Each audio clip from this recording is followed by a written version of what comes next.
Assalamualaikum warahmatullahi wabarakatuh. Bismillahirrahmanirrahim.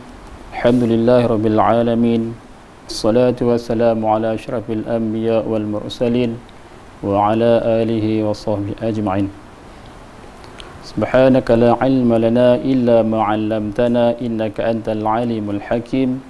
Wa la hawla wa la quwwata illa billahil aliyyil azim.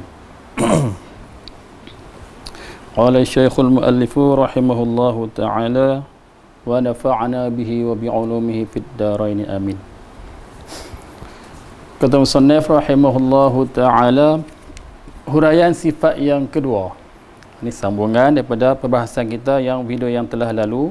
Itulah yang telah lalu ialah sifat wujud. Hari ini kita sambung sifat yang kedua, iaitu sifat qidam.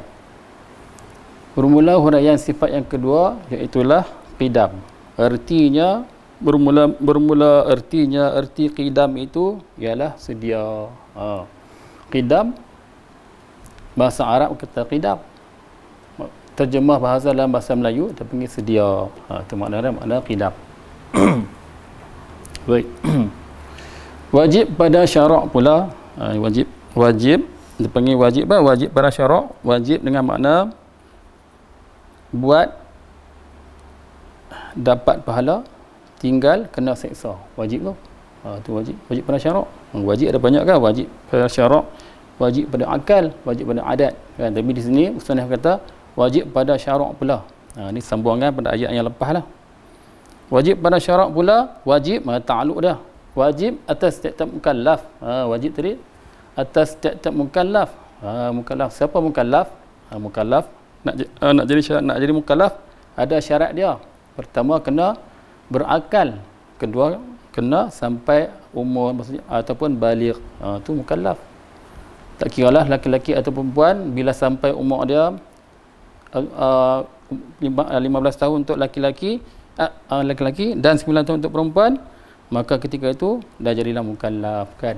Tapi sekiranya seorang tu umur dia lebih, tiba-tiba dia tak berakal, dia tak panggil mukallaf. Macam mana? Macam orang gila kan. Orang gila ni dia tak kira mukallaf walaupun umur dia lebih pada 15 tahun sebab tak cukup syarat. Macam tu. Wajib pada syarak pula atas setiap mukallaf, wajib oleh mengetahui serta mengaku dalam hatinya, hati mukallaf tadi itu akan tentu sungguh sedianya Allah Ta'ala tak terima baru. Wajib maksudnya dengan makna mukallaf ni dia kena i'tiqad ataupun kena yakin sungguh dalam hati dia kata Allah Ta'ala ni bersifat dengan sedia. Tak boleh dia tak i'tiqad, tak boleh, dia wajib tu dia kena tuntut dengan cara ilmu, dia kena yakin sungguh-sungguh yang Allah Ta'ala ni bersifat dengan sifat qidam. Macam tu. Firman Allah Ta'ala huwal awwalu, artinya arti firman Allah Ta'ala tadi tu huwal awwalu tu ialah Allah Ta'ala itu yang awal. Tu artinya arti firman Allah Ta'ala tadi huwal awalu ialah Allah Ta'ala itu yang awal, yakni yang awal tadi tu yang ada sebelum daripada makhluk ini ada. Tuhan tetap telah ada. Maknanya yakni kena dengan yang awal tadi tu yang ada sebelum daripada makhluk ini ada, Tuhan tetap ada. Dengan makna Tuhan mendahului pada yang lainnya dengan makna asal pada sedia kala dah ada. Makna macam tu.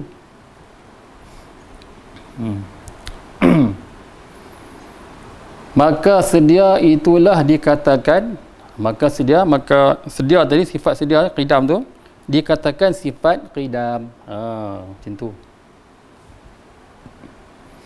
Yang lawan bagi baru. Qidam lawan dia hudus kan. Hudus dengan makna baru. Lawan bagi qidam ialah baru. Yang lawan bagi baru yang tidak sekali-kali bagi Allah Ta'ala, yang ni mustahilah bagi Allah Ta'ala bersifat dengan baru ataupun hudus. Mustahilah.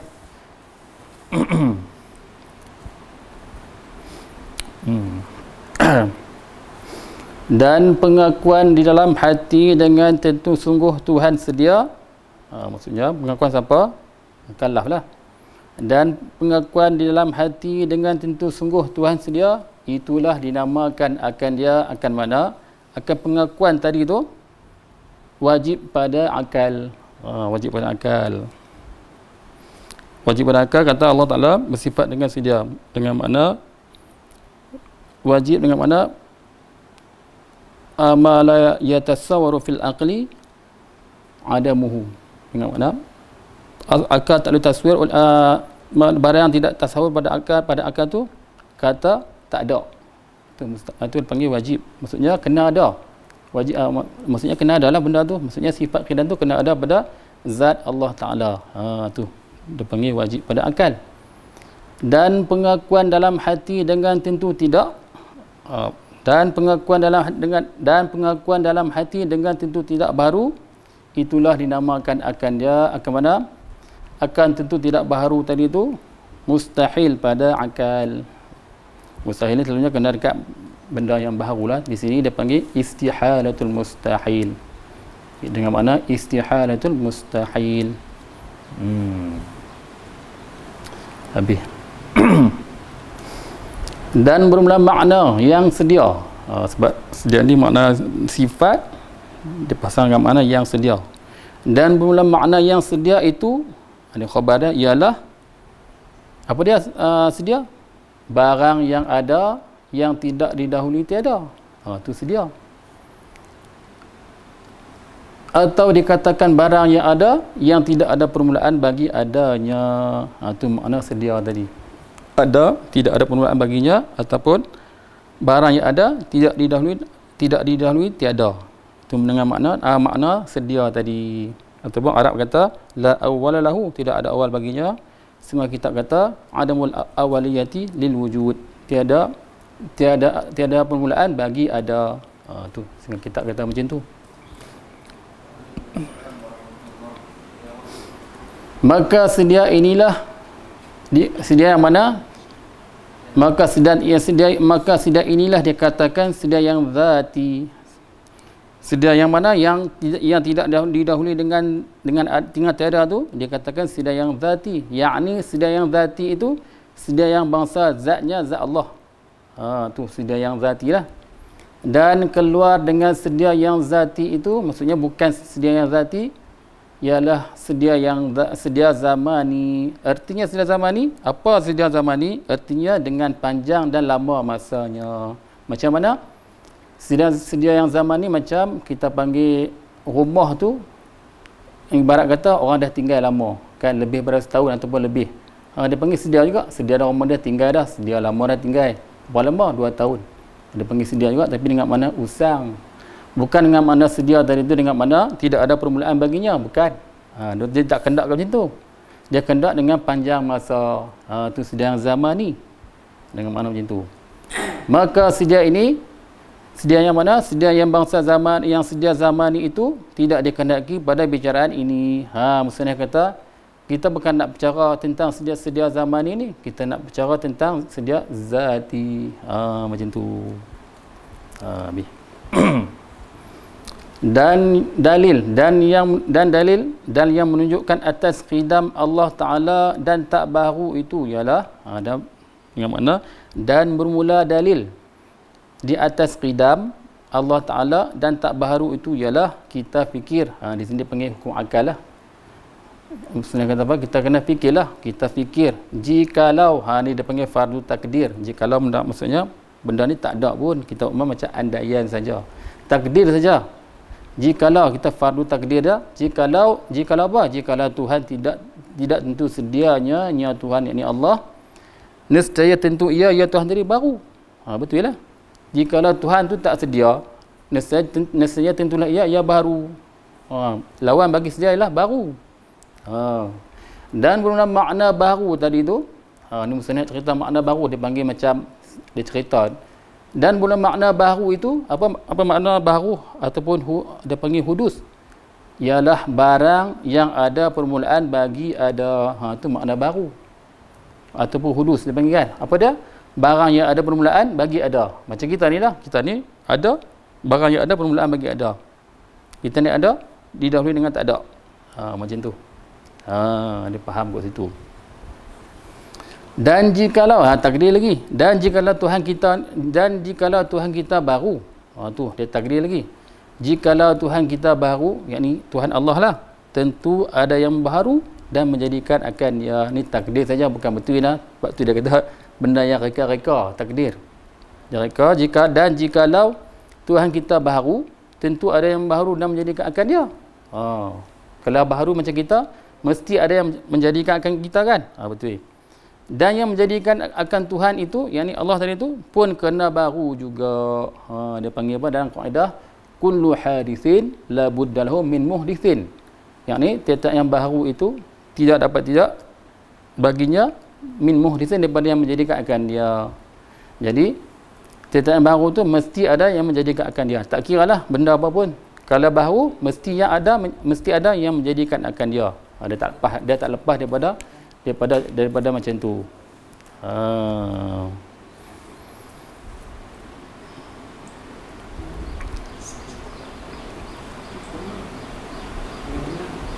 Dan yang menjadikan Tuhan itu pun kena baru juga. Maksudnya Tuhan yang pertama tadi dijadikan oleh Tuhan yang kedua. Macam tu. Tidak boleh dikatakan yang menjadi itu sedia. Tak boleh kata yang menjadi ke maksudnya Tuhan yang dengan makna Tuhan yang kedua tadi menjadikan Tuhan pertama. Tak boleh kata Tuhan itu bersifat dengan sedia. Sebab apa? Kaedah tadi. Kullu hadithin la budda lahu min muhdisin. Tak boleh. Tiap-tiap yang baru tu mesti ada yang menjadikan akan dia. Dia tak boleh jadi. Apa dah ilat dah? Kerana yang jadi itu dikatakan Tuhan. Jadi yang tadi makna kata Tuhan Allah lah. Maka yang menjadi itu pun Tuhan juga. Yang maksudnya Tuhan, kita kata Tuhan nombor dua tu Tuhan bakar misalan.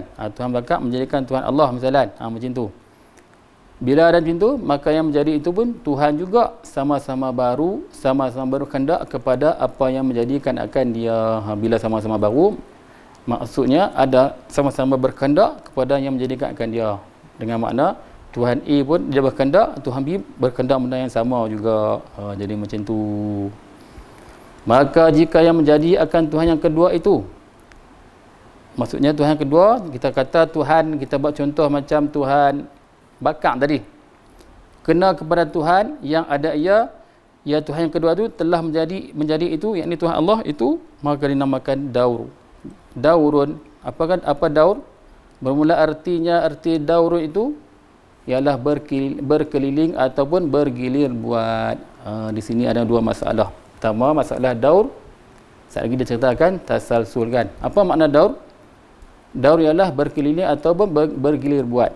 Dalam masalah daur ni dia ada dua masalah ataupun dua, dipanggil ulama buat dua, iaitulah daur musarrah dan daur mu'tamar kan. Apa daur musarrah? Daur tu maksudnya ada dua pihak. Kita kata pihak A dan pihak B. Pihak A dijadikan pihak B, lepas tu pihak B menjadikan pihak A balik. Jadi dia berpusing. A dengan B. A dijadikan oleh B, B jadikan A. Lepas tu tak lagi A jadikan B balik. Dia pusing kat tu. Dia panggil musarrah. Yang kedua, daur mu'tamar macam mana? Dia tiga ataupun lebih, tiga pihak ataupun lebih. Macam mana? A dijadikan oleh B, B dijadikan oleh C, C dijadikan oleh A balik. Dia pusing. A jadi B, C dipatah balik. Dia pusing kat tu ya. Dia berkisar, dia berpusing-pusing saja. Dia panggil daur yang mu'tamar. Macam tu. Benar tak? Maka iaitu mana? Maka iaitulah berkeliling atau bergilir buat itu batilun, batal, dengan makna bohong. Sebab apa? Kerana kedua Tuhan umpamanya tadi, kita kata Tuhan A dengan Tuhan B tadi itu berhimpun oleh dua perkara yang berlawanan. Macam mana? Ni mesti nak cerita, iaitu berhimpun dua perkara yang berlawanan, iaitu tiap-tiap satu itu berhimpun ada nisbah dia yang menjadikan Tuhan yang pertama, dan tiada nisbah dialah yang kena jadi. Macam ni contoh dia. Tuhan A dan Tuhan kata pihak A, pihak B. Pihak A dijadikan oleh pihak B, ni pihak B jadikan pihak A kan. Yang ada sebab dia jadikan pihak B. Pihak B jadikan pihak A. Macam tu. Dengan makna ada dia jadi Tuhan. Ini kena jadi. Bila dia A jadikan B pula, A jadi Tuhan, ni jadi B. B jadi kena jadi. Maksudnya berhimpun dua yang berlawanan. Macam mana? Ada dan tak ada berhimpun sekali. akal tak boleh terima. Kan? Contoh kita buat gerak dan diam. Ada sekali. Tak boleh terima. Gerak pun ada, diam pun ada. Mana ada? Akal tak terima. Kan? Kita kata gerak pun gerak, diam pun diam. Dengan makna sekali. Tak boleh terima, akal tak boleh terima. Macam tu. Itu dia panggil berhimpun dua yang berlawanan. Demikianlah bagi yang satu lagi itu samalah. Tadi yang pertama contoh, yang kedua pun sama juga macam tu. Dan jika yang menjadi Tuhan yang kedua itu kepada Tuhan yang ketiga, maksudnya yang kedua dijadikan oleh Tuhan yang ketiga. Yang ketiga itu pula keempat menjadikan akan dia. Tuhan ketiga dijadikan oleh Tuhan keempat. Betul lah. Dan yang keempat itu yang kelima dan yang kelima dan yang keenam dan yang ketujuh, sehingga tidak kesudahan dan tidak habis bilangannya, maka dinamakan akan dia akan mana? Akan tidak kesudahan dan tidak habis bilangannya itu tasalsul. Apa tasalsul? Arti tasalsul itu ialah berhubung-hubung dengan tidak kesudahan. Itu tasalsul. Berhubung-hubung dengan tidak ada kesudahan. Dan iaitu berhubung-hubung dengan tidak kesudahan itu batilun, batal. Sebab apa batal? Kerana berhimpun oleh dua perkara yang berlawanan juga, iaitu apa? Dua perkara yang berlawanan. Kesudahan habis pada diri perkara dan tidak kesudahan habis pada dakwanya. Macam mana? Contohnya contohnya pertama, ada kesudahan habis pada diri perkara dengan mana ada sud atau ada sudah. Dengan contohnya macam gulung tali lah. Tali kita tarik panjang mana pun mesti ada habis. Macam tu dia panggil ada kesudahan. Ataupun kita buat contoh macam kita punya nasab. Kita ada sebab ayah kita, mak ayah kita kan. Lepas tu tok kita, tok wan, dan seterusnya sampai Nabi Adam. Dan Nabi Adam dijadikan daripada tanah oleh Allah. Siapa jadikan? Allah jadikan. Berhenti tentang situ saja. Dia panggil ada kesudahan. Itu dia panggil. Dan dalam pihak dakwah dan tidak ada kesudahan dan tidak kesudahan habis pada pihak dakwah macam mana? B menjadikan A, C menjadikan D, E menjadikan E, E menjadikan D. Maksudnya dia tak habis-habis. Maksudnya jadi B menjadikan A, C menjadikan B, D menjadikan C tu. Maksudnya pihak dakwah tak habis-habis sampai tak ada kesudahan. Maksudnya bila berhimpun dua macam tu, maka batal. Maka batal. Dan iaitu mustahil. Mustahil pada berhimpun dua pihak yang berlawanan tadi. Dan iaitu mana? Iaitu kesudahan habis pada perkara dan tidak kesudahan habis pada dakwanya itu mustahil. Apa yang mustahil? Yakni tidak tentu tidak sekali-kali. Yang dengan makna tentu tidak sekali-kali. Sebab apa? Kerana tidak ada yang berhimpun dua perkara yang berlawanan itu, maka membuat kepada tidak ada makhluk ini. Macam tu.